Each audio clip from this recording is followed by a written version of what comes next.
Peggy Setiawan yang sempat menjadi tersangka pembunuhan Vina mengaku disiksa oleh penyidik Polda Jawa Barat.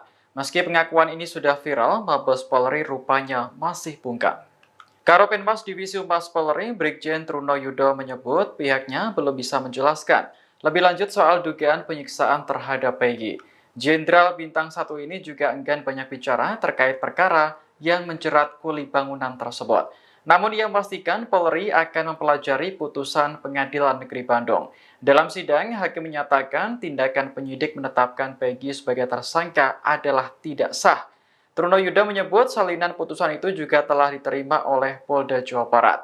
Sebelumnya, Peggy mengaku sempat dipukul saat menjalani penahanan kasus Vina. Tak hanya itu, ia juga menuturkan pernah dibekap menggunakan plastik oleh penyidik. Peggy ngapain kalau dia disiksa sama penyidik gimana? Ya tentu sejauh ini baru itu yang bisa kami sampaikan ya, yang kami dapat jelaskan kepada Pak. Dari Mabes Polri akan melakukan evaluasi nggak Pak ke penyidik Polda Jawa Barat? Direkrimnya Pak, direkrimnya itu kali panggil nggak Pak, dan ada sanksi nggak Pak soalnya salah Pak? Download Tribun X sekarang, menghadirkan lokal menjadi Indonesia.